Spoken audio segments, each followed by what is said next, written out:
Hi everyone, and welcome to the Boston Public Library's virtual visit with young adult author Leah Johnson. Leah is the author of You Should See Me in a Crown, which was an instant bestseller, appeared on numerous Best of 2020 lists, and was a Reese Witherspoon Young Adult Book Club pick.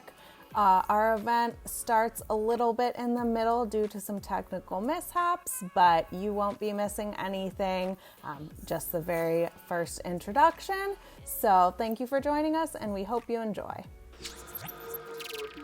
Didn't look anything like me, but I wasn't alone because I was studying African-American literature. And so for the first time in my life, I was introduced to writers like James Baldwin and Lorraine Hansberry and Alice Walker and Zora Neale Hurston, and more writers who reflected different versions of myself back to me.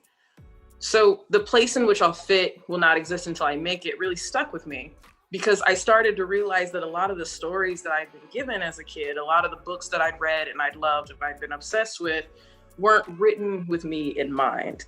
They didn't speak to the life that I had, and that wasn't a reason to be ashamed, which I had always sort of held this like embarrassment about what it means to be me and what it means to live inside of this body. But the stories told me that there wasn't anything to be ashamed of. In fact, I should be deeply proud of coming from a tradition in which people got to resist, in which people like me arrived here despite all the odds to this day and this time and this place in history, right? And there's such a rich culture and tradition of Black folks telling these stories and making it happen. The work that nobody wanted us to do, which is put ourselves on the page, be fully realized, have stories in which it reflected the richness and the culture and the vibrance of our lives. To be a part of that tradition was an honor. But of course, I didn't know that. So at the time, I was still very much stuck in this mode of like, if it's not serving me John Green manic pixie dream girl, then it doesn't count. Like if I can't be like Alaska and run off into the labyrinth or whatever, then what am I doing? I was a huge fan of Sarah Dessen growing up, and I don't know if Miss Dessen is doing the numbers she used to do when I was a teenager, but when I was a kid, you cannot tell me anything about Sarah Dessen. She was that girl, okay? Everybody was reading her. Everyone was caught up in these summer romances, and every single one of these summer romances centered the very same type of girl, a white girl who was pretty but misunderstood, and then she got together with a white boy who was handsome but had hidden depths, but we didn't know about that at the beginning of the book. And then they got a cinematic moment and they got this really happy ending. And then maybe if there was a Black character, which there usually wasn't, if there was a Black character, they were just like, somewhere. They didn't get no backstory. They didn't get no full narrative. They just, faded to the background, if you will. Write that one down. That's good. We can use that again. And so, of course, when you live in a world like that tells you that those stories are normalized, what happens is you internalize a lot of ideas about what it means to be who you are. And so when I got to realize that there was a huge tradition, a long tradition of Black queer writers in particular who had done this work in a way that I hadn't seen done before, it was really permission giving to me, right? And so when I sat down to write Crown years after I left college, my goal was to do work that told stories about a world that was more equitable than the one we had and the one we have still. And so I wanted to write over all of those stories that had told me I didn't deserve to take up space, that said girls like me weren't worthy of fairy tale endings. And so I wanted to ask the question in all of my books, how can I make within the pages of this story a space that tells Black girls that they're loved, and that even if they're, oh my gosh, this is my dog, Jessie. Okay, Jess, we're on camera. We are in a business call, Jessie. Move, please. Okay, she's not gonna move. Who told Black girls, even if they weren't at home anywhere else, they should be at home in their own bodies, right? And so that's how I approached You Should See Me in a Crown. And I'm gonna read an excerpt from the book now, if y'all don't mind. Oh my gosh. If Jessie will just get off of my copy of You Should See Me in a Crown. Oh my goodness. This is the real Jesse, I'm literally begging you. I'm begging you. Your breath stinks so bad also. Oh my gosh. That's fine. Okay. Let's see. I'm so sorry. I think we've had animal photo bombers in every event we've had since we shut down, so it's got to happen. We love our pets at the library. Lots of cats on the Zooms, so you're good. Okay, good. Now I don't feel so bad. All right, let's see.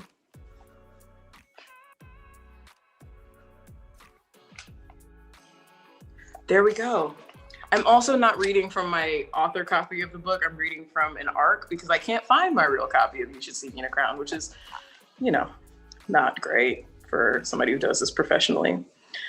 So this scene picks up in the middle of the book. We have the two love interests, the main character, Liz, and the love interest, Mac, who's also running for prom queen. So technically they're competitors, but they've started to sort of fall for each other.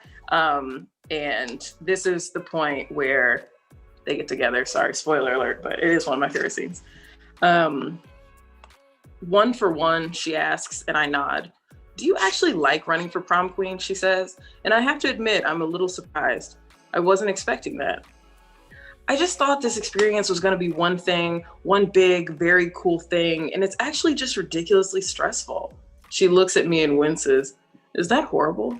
No, you have absolutely no idea how completely unhorrible that is. Fingers slip between mine and my lap, and my heart does that thing it always does around her now. Like it can't decide whether or not to expand 5 sizes in my chest or, just burst out completely. You're the best part about all of it, she says. She looks down at where our hands are linked. I would deal with the long hours and the bad volunteer gigs and the diatribes by Madame Simone all over again if it meant we would end up here. And I stopped breathing. I almost don't know how to be with her like this, completely alone, completely vulnerable. I just know that I want to be. I just know that there's nowhere else I'd rather be, in fact, than in this car with Amanda McCarthy. She leans forward and holds my face in her hands. So I write romances. That's what I do. And my writing process is actually pretty straightforward. Everything starts with a little nugget of an idea. Some people will call this a plot. I will call this a plotlet. Like it's not really an entire fully realized thing yet. It's just an idea that I can't shake. And so with You Should See Me in a Crown, I knew that I wanted to write a book about a Black girl from a small town who runs for prom queen. And for my next book, Rise to the Sun, I knew that I wanted to write a book about a music festival. And I don't always know much more than that. I don't know who the main character is. I don't know what conflicts they're gonna have. I don't know really why we're there at all. I just know that at the core of the story, this is the thing that I want to happen because this is the thing that's most interesting to me and like drew me to the page in the first place, right? And so most of the time, the main character doesn't even come to me until I start writing. Liz came really early on in the drafting process. Like she emerged almost fully realized as soon as I knew what the concept was. But unfortunately, it's not always that easy. So if I'm thinking about how I'm going to decide who my hero is, the decision at its root, at its core, is pretty straightforward. She's gonna be Black. She's gonna be a girl, and she's probably gonna have a crush on other Black girls. That's like the thing you can almost always count on with a Leah Johnson novel. But who they become from there, their personalities, their interests, their goals are shaped to fit the plot. So if I need a girl to win prom queen, I have to figure out then why she needs to win prom queen. And I have to figure out exactly what it is that's standing in her way. And that's how we build out the rest of the story. So if I know that I have a story about girls who are going to a music festival, then what happens from there is, okay, so what is the point? Like, what are they hoping to accomplish at the music festival? And so working backwards is almost always how I arrive at like the story itself, right? And even though you want your characters to be happy, I have to throw some struggles at them apparently, because that's what makes a book. I don't really agree with that, but like, whatever, we can't just write 80 K's worth of fanfic for our own stories. So it's like putting building blocks and a puzzle together at the same time when you're crafting a book, right? And so what guides me past plot and structure is returning back to my initial set of goals. And that's, who am I telling this story for? And what am I hoping they walk away with by the time the story is done? When I'm writing, it's not a super cute process. A lot of movies have writers looking just really like sexy and brooding. They get to sit at these big wooden desks at these adorable little cabins, and sometimes they're in the woods. There's like hot cocoa involved, snow outside the window. I'm thinking of like The Holiday right now, if you can't tell. But most of the time when I'm writing, I'm hunched over a laptop keyboard with Cheeto dust on my fingers, wearing oversized sweatpants. There are no sweaters, no cute little beat face like we got in this video today. It's usually headscarves. We're talking bonnet gang. We're talking just total mess. I'm also usually crying. Are my stories sad? No, but writing them is very emotional. So the thing that brings me back to the page, the thing that allows me to finish the book, allows me to feel like we've come to a satisfying ending in a story, is knowing exactly why I'm doing what I'm doing. Because those days are pretty gross, pretty hard. And so I think about James Baldwin. I think about the quote. I think about all those white girls in tiaras that told me, with or without meaning to, told me who deserves happy endings. And that's the thing that fuels me through the rest of my writing. Am I still wearing sweatpants? Yeah, absolutely. But sometimes you can dust the Cheeto dust off your fingers and really commit to the story. Things are changing now for all of us, and we're very lucky. There are more books being added to shelves every day by Black writers. Angie Thomas, Jason Reynolds, Nick Stone, Tiffany D. Jackson, Nicola Yoon. Like, we could do this forever. And we get to read so many books by so many different voices. And that type of diversity of storytelling only makes all of us better. It makes my stories better to see other stories about Black folks and the way that Blackness interacts with the way they live their everyday life. And I can say pretty confidently now that I've been in the game for a little while that there's not much cooler than being a person who writes books for a living. Maybe being a librarian. I think you guys have really cool jobs. But you don't have to be a professional author to tell your story. You don't have to be somebody who puts books into the hands of young people to be part of this storytelling industry. All you have to do is start filling in the blanks on the shelves with characters and pictures and voices that are like yours, by telling stories in whatever way you can. And no matter how you do it, just remembering always that there is power in taking up space. There's power in creating that space. And then one day, like Baldwin did for me, that will give other people permission to tell their stories. And so it just goes and goes and goes. It's a process that begets more processes. And eventually the shelves are filled with a world that is as diverse as the one that we live in. So tell your stories, let those stories guide you, and just know that the world is ready and we're waiting for it. That's okay. And Jesse's back. Jesse's back in the frame. So but thank you. That is my spiel about process. Awesome. Thank you so much. Yeah. That felt like a mic drop. I'm like, all right, well, bye everyone. Just come. But no, we have a lot of really great questions in the chat. This one is actually a question that I also had. So how do you balance Liz's struggle, like her anxiety, her money problems, her brother's illness, just being a Black woman in a large white community, with the hopefulness and joy in the story? I'm so sorry. Give me half a second. Give me just half a second. It's okay. It's not gonna work. You guys can keep dropping questions in the Q&A while we wait. Throughout the Q&A, got plenty of time to answer all your questions. Okay, here we go. Let me get the question one more time. Sure, absolutely. So, how do you, it's all good. How do you balance Liz's struggles, her anxiety, her money problems, her brother, sickle cell, being a Black woman in a largely white community with kind of like the hopefulness joy of the story? Yeah, I think like going back to my spiel about how I approach like finishing the book, I work backwards most of the time. So it's like, if I know that the end of the book is this thing, then like what all do we have to have working, like all the wheels we have to have turning in order for us to make that possible.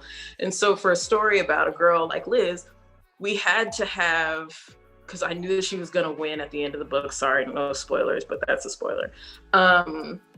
If I knew that she was going to win prom queen at the end of the book, or I knew that that's her end goal, I had to give her a challenge that felt almost insurmountable to her. So it had to be really big so that the stakes were really high. Because a lot of times people think about books about prom or like homecoming queen, and because of misogyny, immediately dismiss it as something that's like, oh, simple and frivolous. And so I wanted the stakes of the story, the stakes of like why she had to run and why she wanted to win, to be indisputable. And so that's how like we got to how those things were going to be a part of the story. But the real answer is that like, we all know that we don't wake up one day and have a day where it's going to be my Black day, or this is going to be my queer day, or this is going to be my anxious day, or this is going to be the day where I struggle with my ADD, or like whatever the case may be. These things are always happening at all times. And that's like the magic of being human, is that we are all many things always. And so your characters, my characters, I try to make them as complicated and as whole as any person would be. And so Liz had to wrestle with all those things at one time, because that's the way that I had to move through the world. And I was like, if I'm doing it, Liz is definitely going to do it. So yeah, I don't know if that answers the question, but that's definitely where my head was at. So the next one we've got, this book has the same title as a Billie Eilish song. Your next book takes place at a music festival. So what music inspires you while you're writing? What are you listening to a lot these days? Ooh, that's a really exciting question. Okay, so my second book was also named after, it is also a song title. Rise to the Sun is a song by a band, Alabama Shakes. And so usually if I have titled the book after a certain artist or a certain song, then like the vibe of that artist like plays into my playlist. So with Rise to the Sun, I listen to a lot of Alabama Shakes because they're from down south and the book takes place in Georgia. And so it's like, what sounds like summer to me? I don't know if y'all listen to the band Whitney, but I love the band Whitney, the band Hippocampus, a lot of Alabama Shakes, a little bit of Maggie Rogers. Oh my God.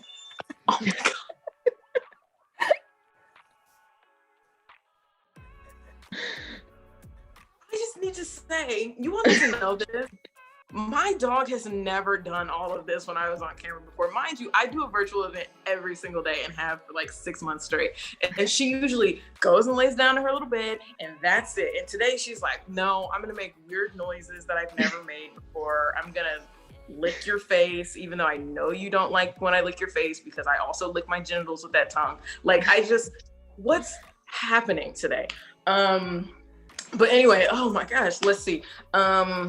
Yeah, so those are the bands that were like really in my playlist for this. Boy Pablo, I don't know if y'all listen to Boy Pablo. Mm-hmm. Megan Thee Stallion, which is totally not like any of the other artists, but sometimes you just have to be reminded who you are. And so, I also have a playlist with like my Lizzos, my SZAs, like just all Black women who I stan unabashedly. So yeah, that's what I'm listening to. Someone has a question about Jessie now. Can you tell us, since the co-star of the show, tell us the story of Jessie? Is it Jessie female, Jessie male? I didn't get to ask it, its pronouns. Yeah, Jessie Lou, she, her. She is a lab beagle mix and she's a rescue. And I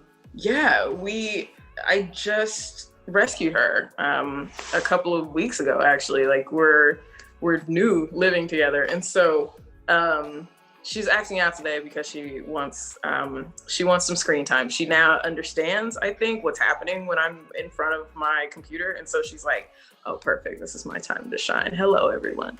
And so so that's Jessie. She is absolutely the sweetest dog, maybe a little attention seeking, but she's the best.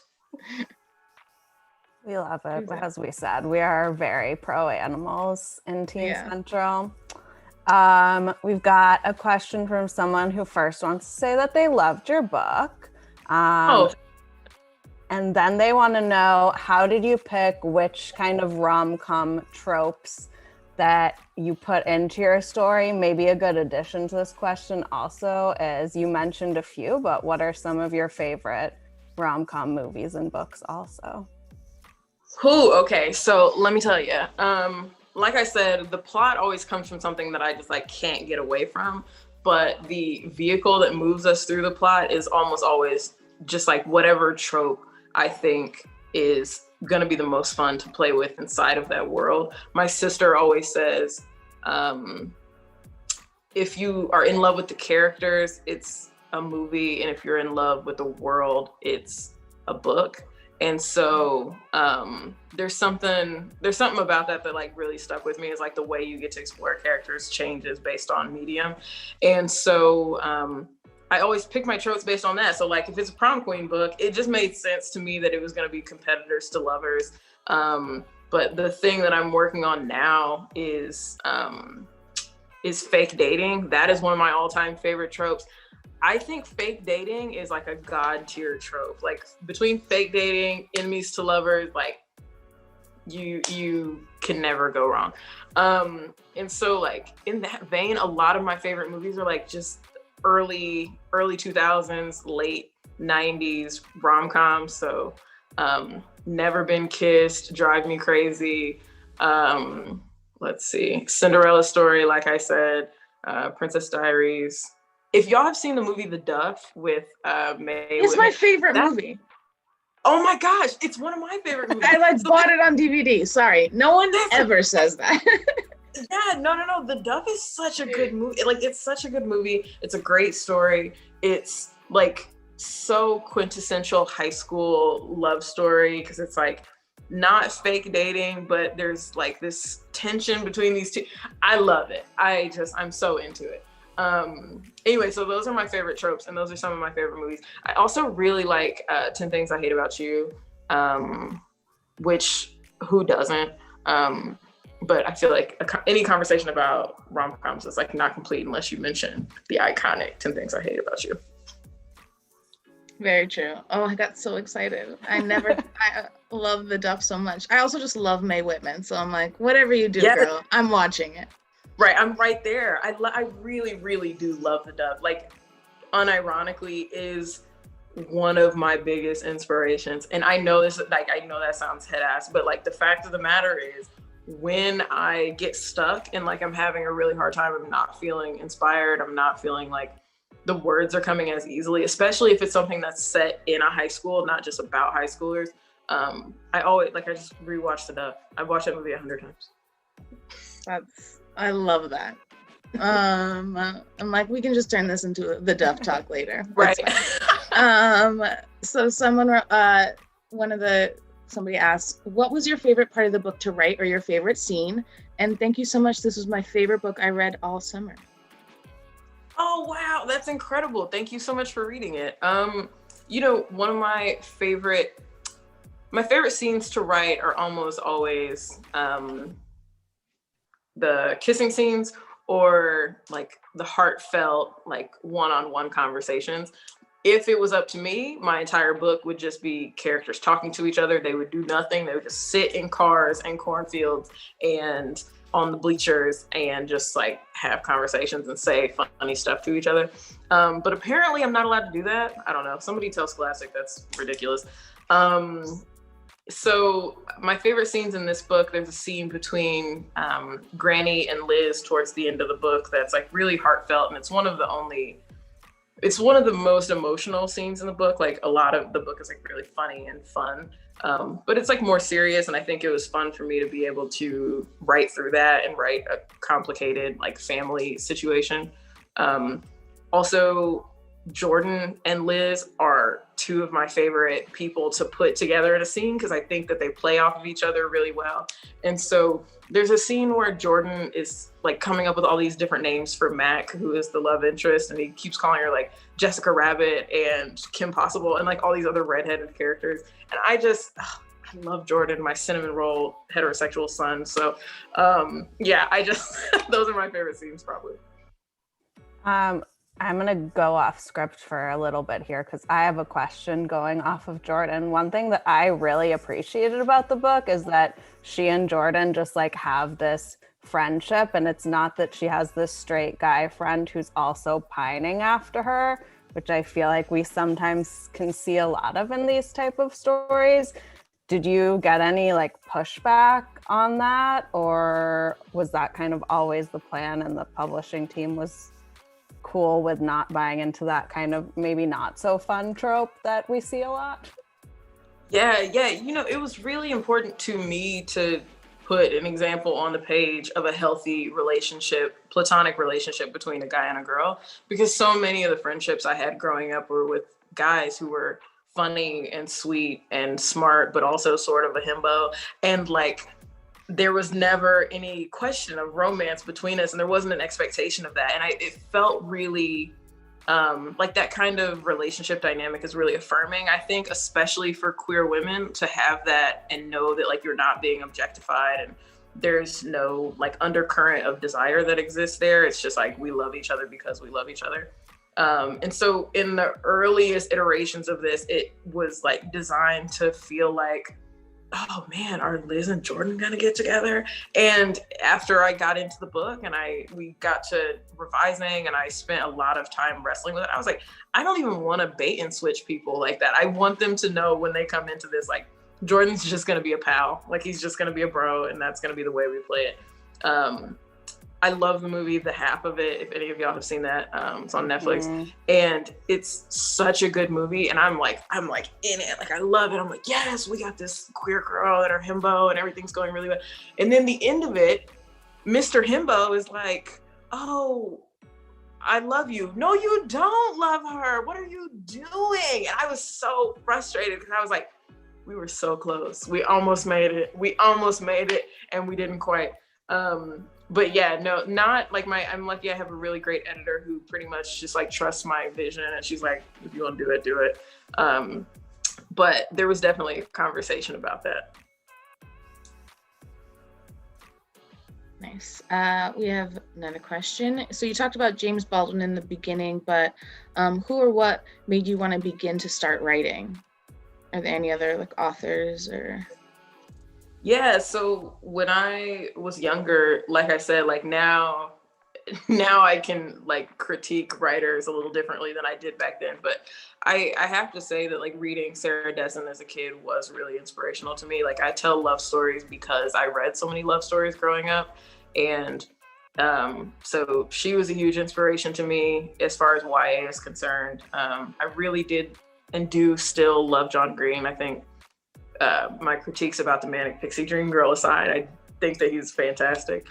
Let's see. I loved the Click novels when I was a middle schooler, and I think those were like, that was the peak of my like obsession. Like when people have like fandoms for regular stuff like Game of Thrones or Harry Potter or, I don't know, anything, any huge fandom. I was like standing for the Click. Like I was in that fandom. If there could have been one, I was a Massey Block stan.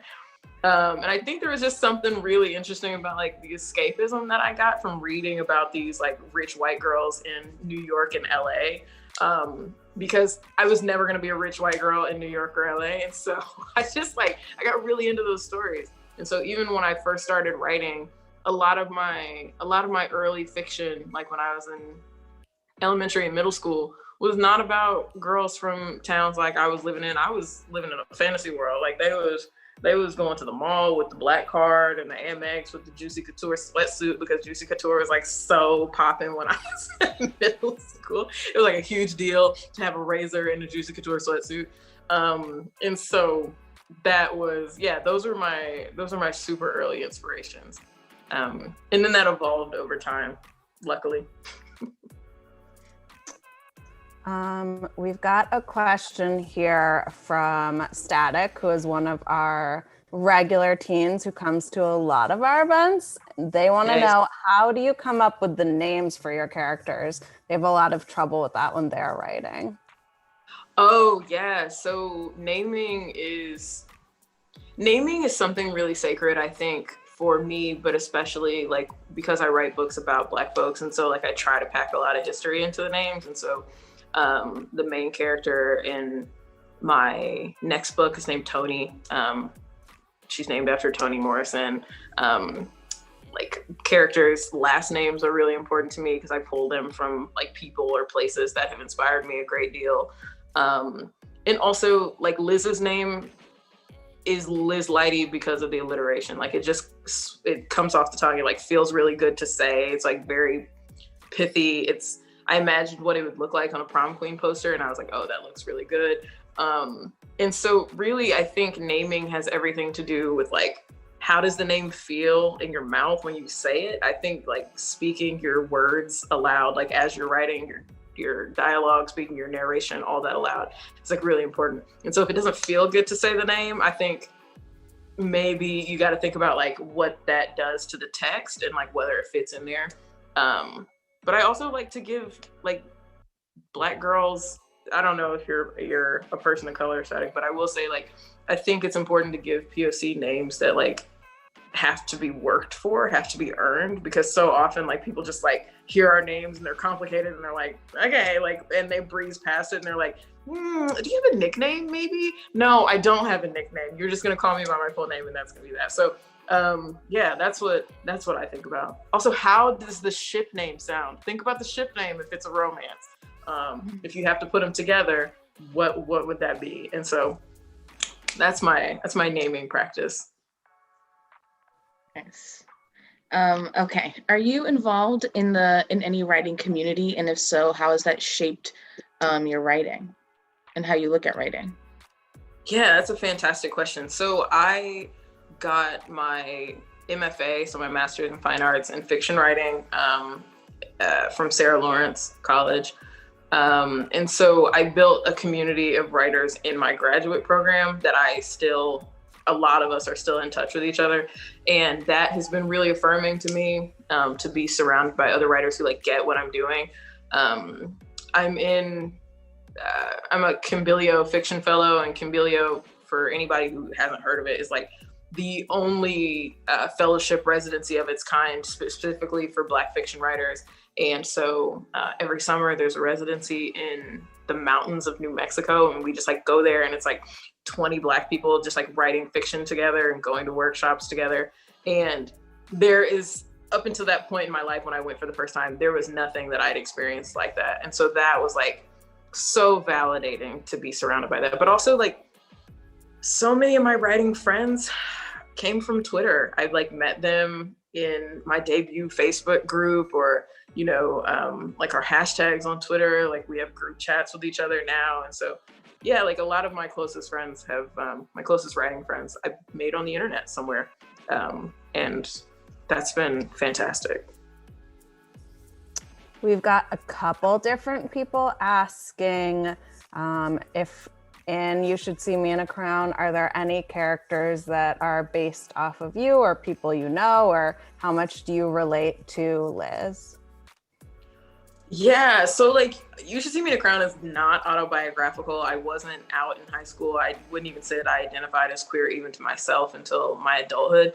But there are a lot of parallels between me and Liz. We were both deeply anxious Black girls who were raised in relative poverty in, rural Indiana. And so like those are all elements that I pulled from my own life, and how those things play out in the story depends, like it's very different from how they played out in my life, but there are a lot of like similarities between the two of us.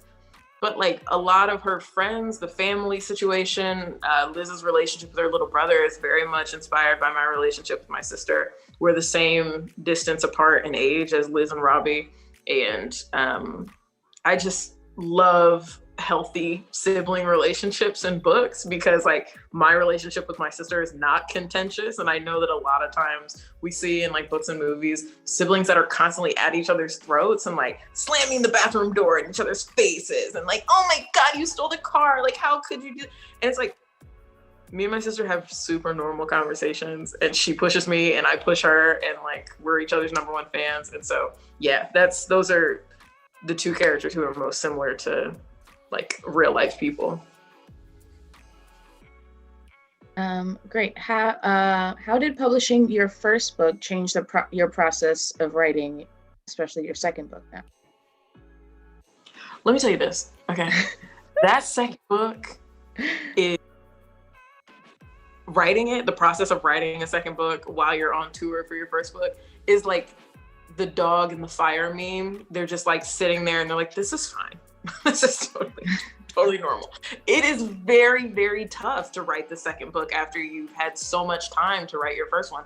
I wrote You Should See Me in a Crown before anybody knew my name. I didn't know anything about publishing. I didn't know about awards. I didn't know about lists. I didn't know about debut groups. I didn't know about pre-order campaigns, you know what I'm saying? So like you're able to write that book totally separate from anybody's expectations of you. You just get to write a book because you want to write it. But my second book, I wrote it in January of this year. Every book I've ever written, the first draft I wrote in less than a month. And so I was just like in it in the first month of this year. And I was so terrified of that story. Not because it's a terrifying story, it's not, it's a love story, but just because I got to see how much happened with You Should See Me in a Crown. And so as I've been revising it, as I've been editing it, now I am much more intimidated by reception than I was before, because I know people will eventually read this. You know, like in your head, you know, technically somebody's going to pick up a book that you write. But like, I was just thinking, my mom will buy a couple copies, the homies will pick up a couple copies, and like, that'll be it. And then that's not what happened. And so, you know, now I think I write more with that in mind, which is very tough. But, you know, once again, you gotta move all that stuff out of your head when you're drafting, because if not, it'll just debilitate you. It becomes impossible to do the work if you're always thinking about what people are gonna think about the work, which is easier said than done, clearly. But that's where I was at. Can you talk about what it was like, especially as someone who loves rom-coms, to find out that your book was being chosen by Reese Witherspoon to be her debut YA book club pick? Can you even put it into words? Let me tell you this. There is nobody who loves Reese the Witherspoon the way that I love Reese the Witherspoon. Okay, I don't stand many straight white women, because, you know, you never know. You just never know. Next thing you know, they're popping out, they're saying something wild. JK Rowling. And so I never want to take any chances. But Reese, I did stand Reese. And so I was in Brooklyn, because I lived in Brooklyn until like 2 months ago. And I was like in the parking lot of a McDonald's, and my editor called me. I saw her name pop up on my phone. I'm like, you know, like just mainlining double cheeseburgers. And I was like, what? Why would she be calling me? Like, she never calls me unless we've scheduled a meeting. Like, otherwise she'll just text me or send me an email.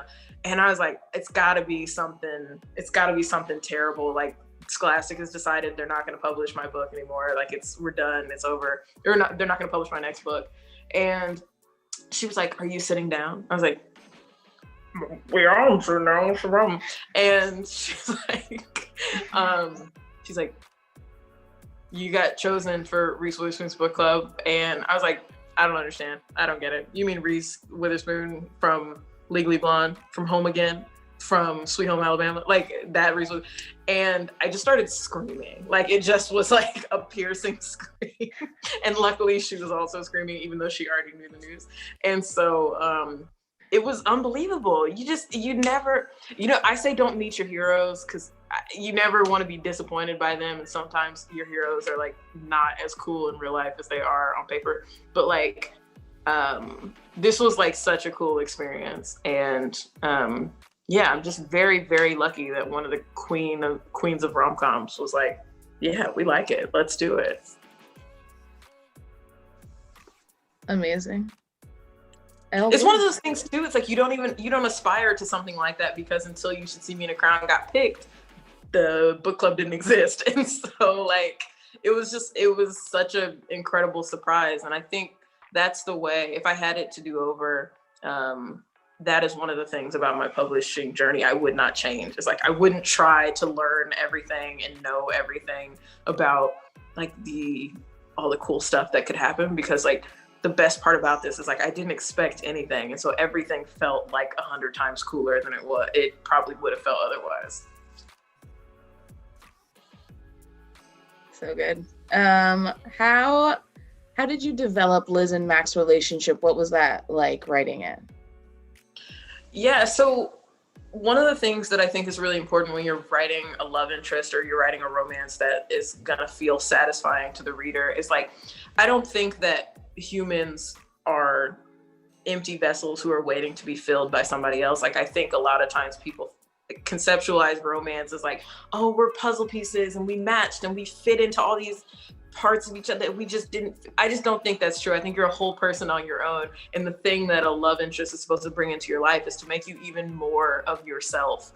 And so I wanted to write somebody who did that for Liz. All of Liz's goals are so outwardly facing. She's wants to become a doctor because she wants to save her brother's life. She wants to win prom queen so she can get the scholarship so she doesn't have to ask her grandparents to make any more sacrifices for her.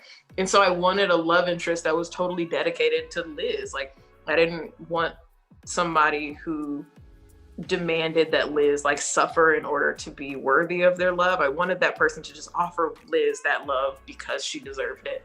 And so that's sort of how I thought about like who they are to each other. But when I thought about like who Mac is as a character, I just wanted somebody super, super cool. And I was like, if I was a 16-year-old girl in Indiana, what would I want? I want somebody who drives a bright yellow Jeep, listens to the same bands as me, and skateboards around town. And then I made her a little too perfect, and my editor was like, Leah, she has to have a flaw, so like do something with her. And I made her a little more awkward than I made her in the first draft. And so that's pretty much how I thought about that. And then, every scene that they have together is just intended on building that connection, just intended on pushing them closer together until I inevitably have to pull them apart. We've got this question. I know this can be a tough one because as soon as you get asked it, everything flies out of your head. But what have you been reading during quarantine? Actually, this is an easy question for me because I have not been reading during quarantine. It's very difficult to focus when the world is on fire. So for anybody who's had a hard time focusing and hard time picking up books, I'm right there with you. But because a lot of my friends are other authors, I do often get asked to like blurb their books. And so then I'll like get through a book, but it's only this year been people that I really know personally. So I read Cinderella is Dead by Kaylin Bayron, which I think is a fantastic book. It's set in the world of Cinderella about overthrowing the patriarchy. We have that one behind us somewhere here. I love it. It's so good, and Kaylin is the absolute best. I've read As Far As You'll Take Me by Phil Stamper, which is out next year. So if you want to put that on your radar, I would look at that. Queer love story set in London, which love a broad love story. I don't know if I'm sure that y'all have read Anna and the French Kiss because it's like an iconic book, but like it's serving you Anna and the French Kiss, but make it gay. You know what I mean? And so love that for us. I just read She Drives Me Crazy by Kelly Quinlan, which also is out next year, but I wholeheartedly recommend it. Enemies to Lovers, jock cheerleader, queer small town vibes. God tier, just excellent book.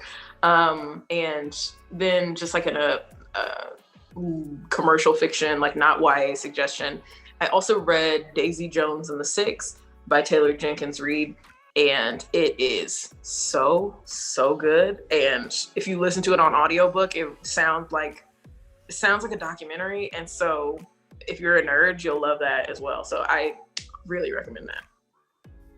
Nice. Speaking of audiobooks, someone asked, how did you pick the narrator for this audiobook? They loved Alaska Jackson's reading of it. You all have the best questions. First of all, I love it. This is my favorite thing. So, how do we pick the narrator for the audiobook? I'm really fortunate that like my publisher gives me a lot more input and a lot more say than some authors get.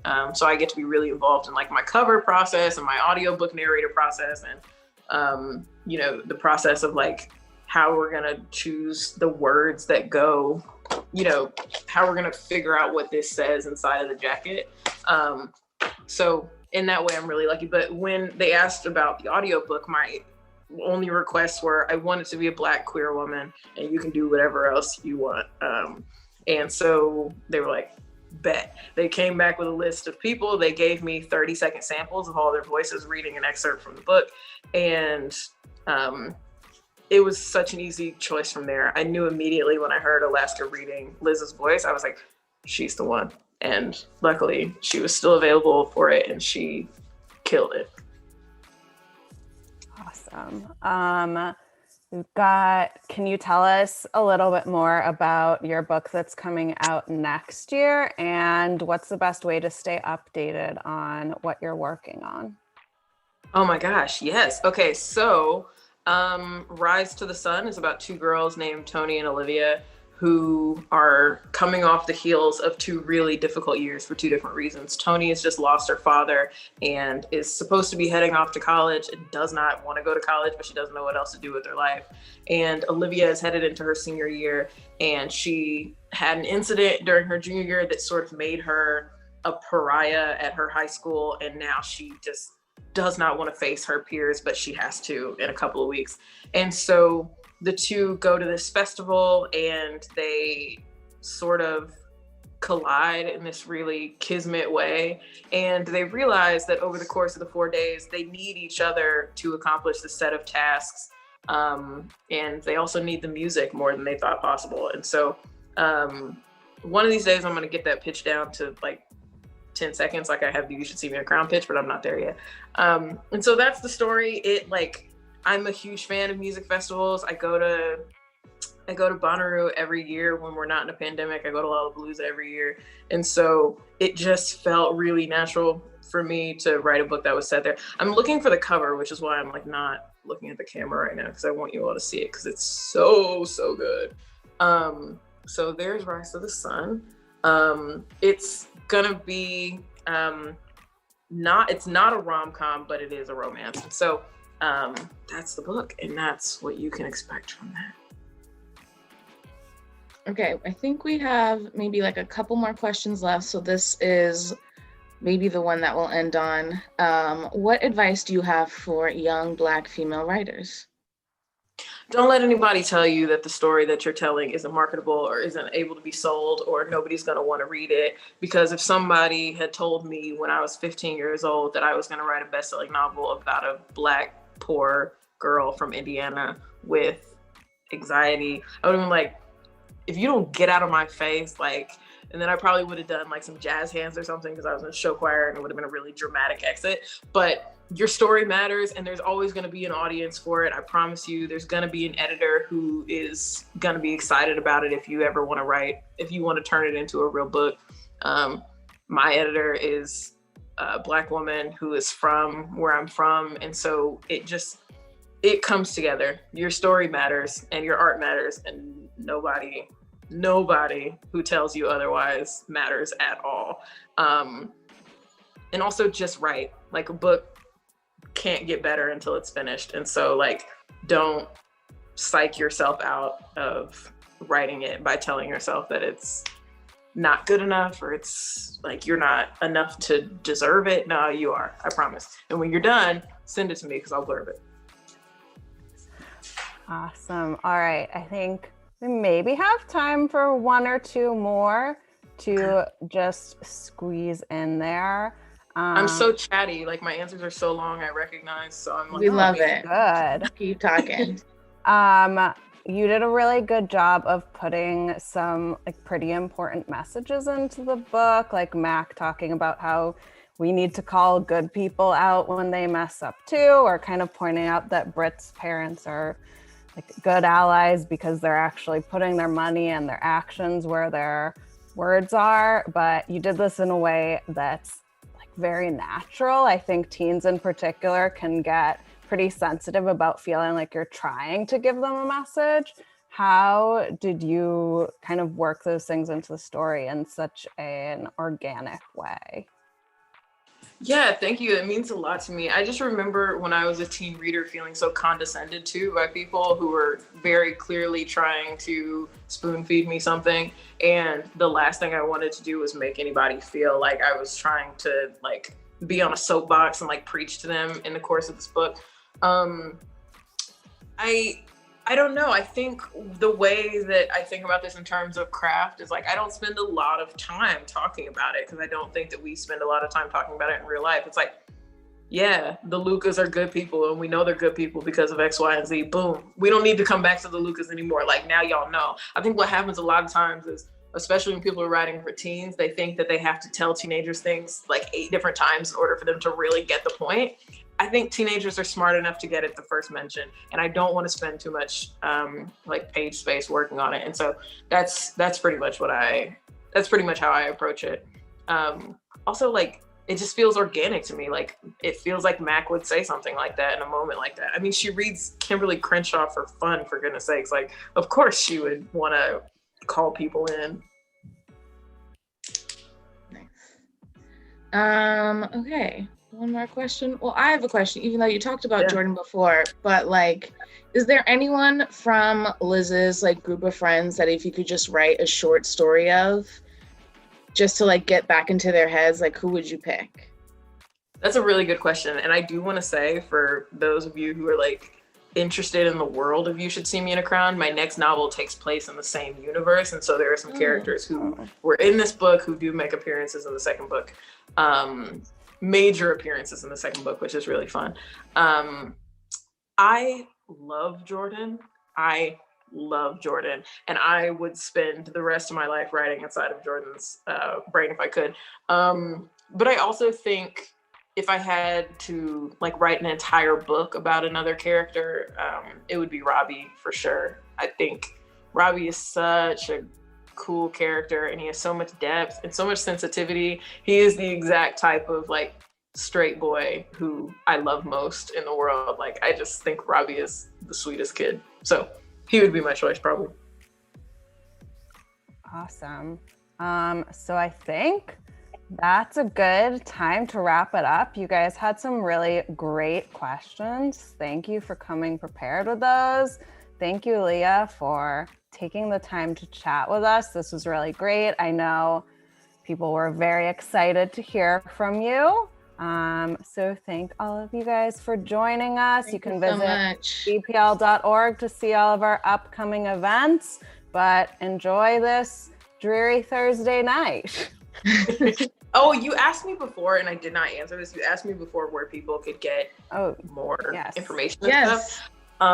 If you have a Twitter or an Instagram, you should follow me. It's by Leah Johnson. I talk about politics and books and Timothy Chalamet a lot. And so if you're into any of those things, you can find me on the internet somewhere ranting about something you probably don't care about. Yes. And there was definitely a comment, there's a lot of comments of some, as a fellow Black girls who were excited that you were writing about them. And so thank you for writing about them, especially putting someone with natural hair on the cover. I love it. So of course, thank you so much. That means a lot to me, y'all. All right. Thank you guys. Good night. Thank you.